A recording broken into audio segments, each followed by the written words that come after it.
नमस्कार दोस्तों, आप देख रहे हैं आरसीएन न्यूज। अभी की बड़ी खबर उत्तर प्रदेश दरोगा भर्ती 2021 को लेकर है। जो मेरे द्वारा आपको बताया गया था वही हुआ। मेरे द्वारा आपको बताया गया था कि फरवरी 2021 के अंतिम सप्ताह में भर्ती का विज्ञापन जारी करने की तैयारी है। 15 मार्च 2021 से 16 मार्च 2021 नहीं होगा, उसके पहले आपको विज्ञापन देखने को मिल जाएगी। जो मेरे द्वारा आपको बताया गया था वही हुआ, क्योंकि मैं जो भी जानकारी देता हूँ सही सटीक जानकारी करने के बाद आपको जानकारी देता हूँ। जो भी खबरें आपको बताता हूँ निष्पक्ष बताता हूँ, आपको गुमराह करने का प्रयास नहीं करता हूँ। जैसा कि आप अपनी स्क्रीन पर देख रहे हैं, यहाँ पर लिखा हुआ है उत्तर प्रदेश सरकार, उत्तर प्रदेश पुलिस भर्ती एवं प्रोन्नति बोर्ड, 19 तुलसी गंगा कॉम्प्लेक्स, विधानसभा मार्ग, लखनऊ, उत्तर प्रदेश। यहाँ पर डेट बताई गई है दिनांक 25 फरवरी 2021। आज का यह विज्ञप्ति है और यहाँ पर पूरी जानकारी दी गई। बताया गया है कि पुरुषों एवं महिलाओं के लिए उप निरीक्षक नागरिक पुलिस तथा पुरुषों के लिए प्लाटून कमांडर पीएससी एवं अग्निशमन द्वितीय अधिकारी के पदों पर सीधी भर्ती 2020-21। अगर आपको वीडियो पसंद आ रहा हो तो लाइक शेयर जरूर करिएगा। पूरी जानकारी इस वीडियो में आपको मिलने वाली है, जिससे आपके अपनों को जानकारी प्राप्त हो सके। इसी प्रकार की जानकारी अगर आप प्रतिदिन चाहते हैं तो चैनल को सब्सक्राइब कर लें, बेल आइकन दबा दें, ऑल पर शेयर कर दें, जिससे हमारे वीडियो का नोटिफिकेशन आपके पास सबसे पहले पहुंच जाए, वीडियो को आप सबसे पहले देख पाएँ। आगे मैं आपको बता दूं, इसमें लिखा हुआ है क्रम संख्या, श्रेणी और संख्या।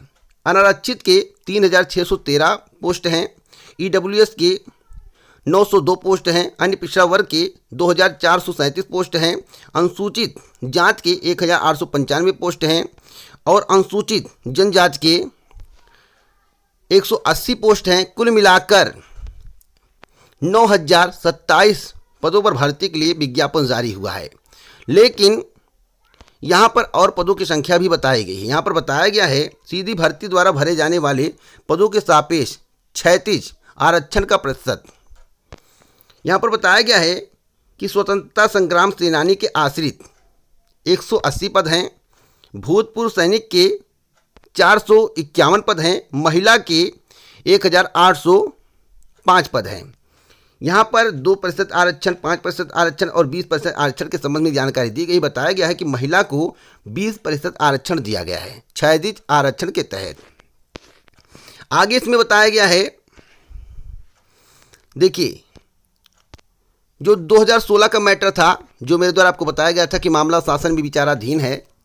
हमने आपसे बताया था या तो सुप्रीम कोर्ट से फाइनल ऑर्डर आ जाए या शासन के द्वारा कोई रास्ता निकाल दिया जाए। तो शासन विचार विमर्श कर रहा था। यहाँ पर लिखा हुआ है, आप देख सकते हैं, यहाँ पर लिखा हुआ है कि शासनादेश संख्या 18/199 का 2/2006 दिनांक 9/1/2007, शासनादेश संख्या 39 रीट आबलिक का 2/2019 दिनांक 26/6/2019 एवं माननीय सर्वोच्च न्यायालय द्वारा विशेष अनुज्ञा याचिका सिविल संख्या इतना सौरभ यादव एवं अन्य बनाम उत्तर प्रदेश राज्य व अन्य में विचारित प्रकरण प्रार्थना पत्र संख्या 2641/2019 तथा रिट याचिका संख्या 237/2020 में प्रदत्त व्यवस्था के अनुसार क्षैतिज आरक्षण लागू किया जाएगा। यहाँ पर आप देख रहे हैं पूरी प्रक्रिया के संबंध में बताई गई है।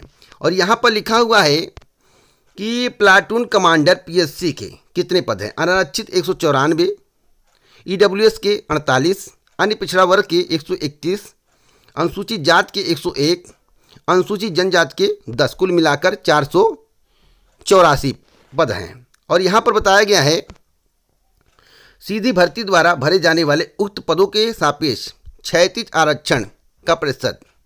स्वतंत्रता संग्राम सेनानी के आश्रित 2%, 10 सीट, भूतपूर्व सैनिक 5%, 24 सीट। मतलब पदों की संख्या 10 और 24 है, कुल मिलाकर 34, जो कि क्षैतिज आरक्षण के तहत आएंगे। अब यहाँ पर बताया गया कि अग्निशमन द्वितीय अधिकारी के कितने पद हैं। अनारक्षित के 10, ईडब्ल्यूएस के 2, अन्य पिछड़ा वर्ग के 6, अनुसूचित जाति के 5, अनुसूचित जनजाति के 0, कुल मिलाकर 23 पोस्ट हैं। अनुसूचित जनजाति के 0 पोस्ट हैं। अब यहाँ पर क्षैतिज आरक्षण भी बताया गया है। केवल भूतपूर्व सैनिक के पद हैं 1, जबकि स्वतंत्रता संग्राम सेनानी के एक भी पद नहीं है। अब इसमें बहुत ही महत्वपूर्ण जानकारी दी गई है। आप देख रहे हैं यहाँ पर लिखा हुआ है सुप्रीम कोर्ट की बात। अब सुप्रीम कोर्ट की बात में क्या लिखा हुआ है इसे आपको समझना होगा। मैं आपको विस्तार से समझा दे रहा हूँ। स्वतंत्रता संग्राम सेनानियों के आश्रितों के लिए 2% तथा भूतपूर्व सैनिकों के लिए 5% तथा महिला अभ्यर्थियों को 20% का क्षैतिज आरक्षण उत्तर प्रदेश शासन के कार्मिक विभाग द्वारा समय समय पर जारी शासनादेशों अद्यतन शासनादेश उत्तर प्रदेश शासन के कार्मिक अनुभाग 2 के आदेश संख्या 39 रीट का / 2019 दिनांक 26/6/2019 में दी गई व्यवस्था एवं इस संबंध में माननीय सर्वोच्च न्यायालय द्वारा विशेष अनुज्ञा याचिका सिविल संख्या 23/223 / 2018 सौरभ यादव एवं अन्य बनाम उत्तर प्रदेश राज्य व अन्य में विचारित प्रकरण प्रार्थना पत्र संख्या 2641 / 2019 तथा रिट याचिका संख्या 237 / 2020 में प्रदत्त व्यवस्था के अनुसार क्षैतिज आरक्षण लागू किया जाएगा। महिलाएं केवल उप निरीक्षक के पद हेतु आवेदन कर सकती हैं। प्रथम परीक्षा के पूर्व किसी भी समय रिक्तियों की संख्या परिवर्तित हो सकती है तथा या भर्ती किसी भी समय या भर्ती के किसी स्तर पर बिना कोई कारण बताए निरस्त किया जा सकता है। तो यहाँ पर यह भी बताया गया है कि पदों की संख्या घट और बढ़ भी सकती है और कभी भी भर्ती रद्द भी हो सकती है। आपको कोई कारण नहीं बताया जाएगा। अब यहाँ पर आवेदन की प्रारंभिक तिथि के बारे में बताई गई है। आवेदन प्रारंभ होने की तिथि 1/4/2021 मतलब कि 1 मार्च 2021 से आवेदन प्रक्रिया यहाँ पर बताया गया है कि 1/4/2021 से आवेदन प्रक्रिया स्टार्ट होगी, यानी कि 1 अप्रैल 2021 से। और यहाँ पर बताया गया आवेदन शुल्क जमा करने एवं आवेदन पर सबमिट करने की अंतिम तिथि 30/4/2021 रात्रि 12 बजे। तो मैं आपको बता दूं यह भर्ती फंसाने का प्रयास किया गया है। पूर्णतः यह भर्ती फंसाने का प्रयास किया गया है। भर्ती में काफ़ी विलंब किया जाएगा। हो सकता है कि आपको ज्वाइनिंग ना मिले, जैसा कि मेरे द्वारा आपको बहुत पहले ही बताया गया था। आगे मैं आपको बता दूं इसमें लिखा हुआ है कि आवेदन शुल्क इस भर्ती प्रक्रिया के सभी अभ्यर्थियों हेतु आवेदन शुल्क 400 रुपये निर्धारित किया गया है। आहर्ताएँ राष्ट्रीयता यहाँ पर लिखा हुआ है कि भर्ती के लिए आवश्यक है कि अभ्यर्थी भारत का नागरिक हो।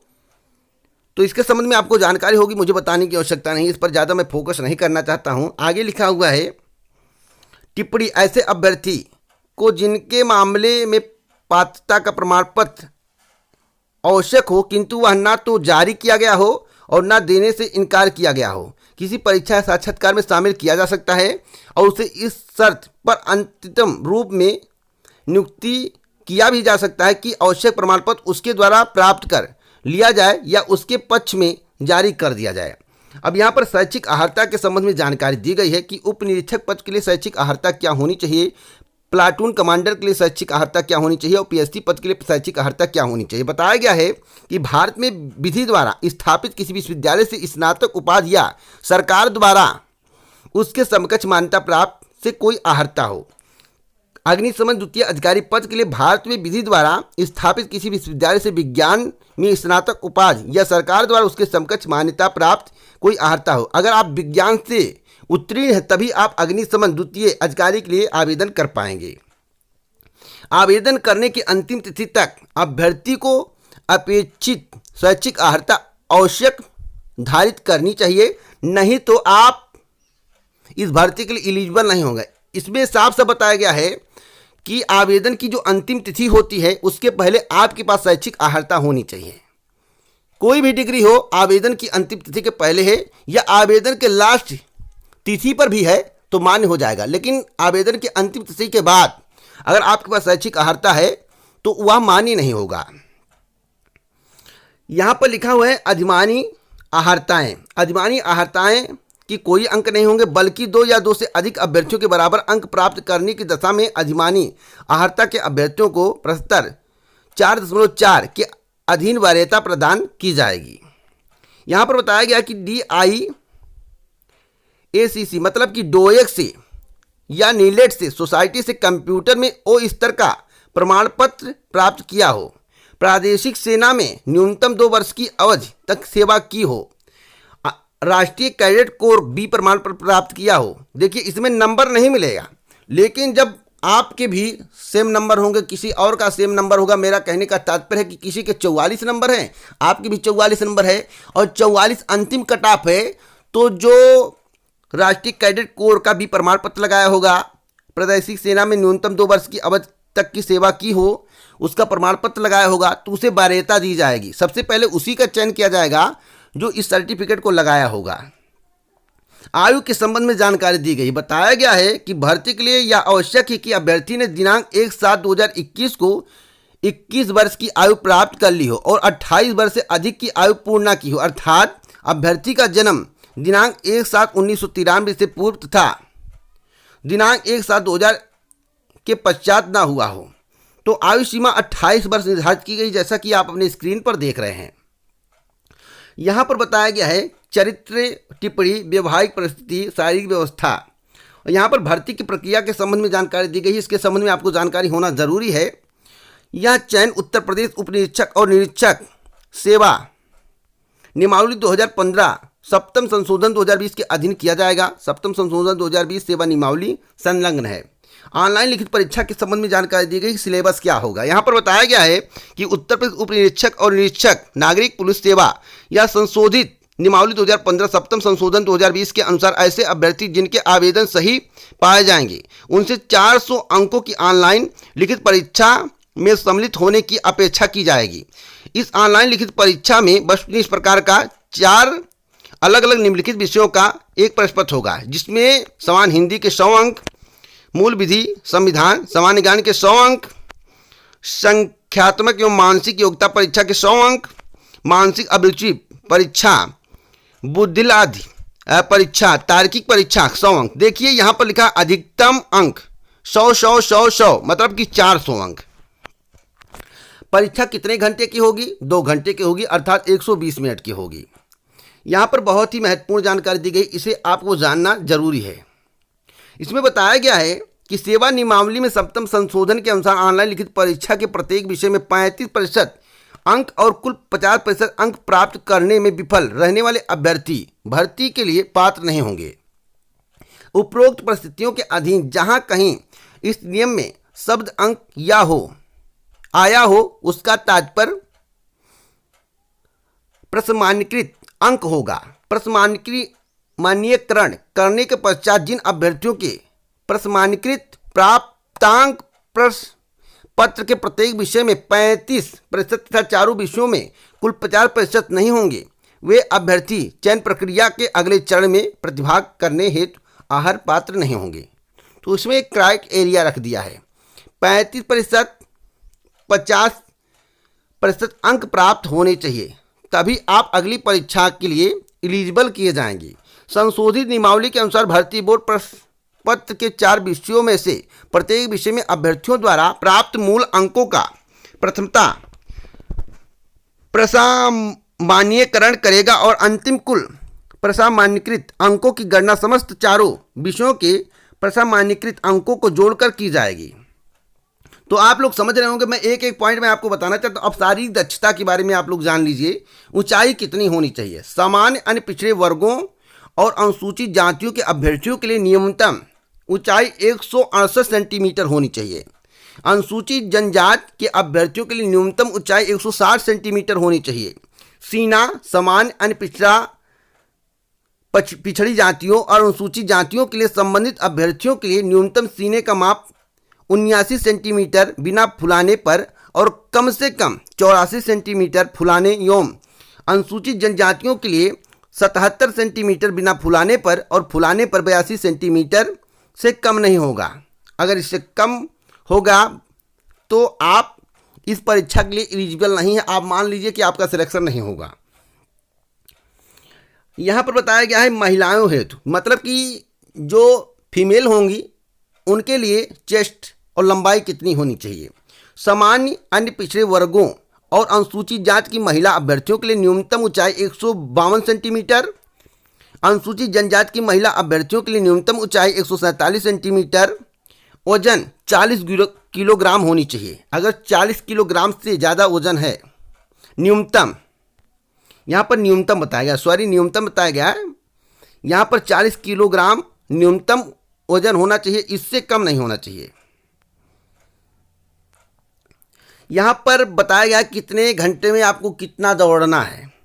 तो घंटे के बारे में छोड़िए, 28 मिनट में 4.8 किलोमीटर और महिला अभ्यर्थियों को 2.4 किलोमीटर दौड़ 16 मिनट में लगानी होगी, तभी आप दौड़ में क्वालिफाई कर पाएंगे। तो जैसा कि मेरे द्वारा आपको पूरी जानकारी दे दी गई है, एक एक पॉइंट पर आपको समझाने का प्रयास किया गया है और कोई ऐसी महत्वपूर्ण जानकारी नहीं है इसमें जो आपको बताया जाए। फिलहाल आप नोटिफिकेशन का अध्ययन कर लीजिएगा, आगे कोई जानकारी मिलेगी इस चैनल के माध्यम से दी जाएगी। परीक्षा के संबंध में मेरे द्वारा आपको बहुत पहले ही बता दिया गया है, जैसा कि उस वीडियो को आप देख सकते हैं, चैनल पर अपलोड है। परीक्षा के संबंध में जल्द ही मैं आपको सूचित करूंगा।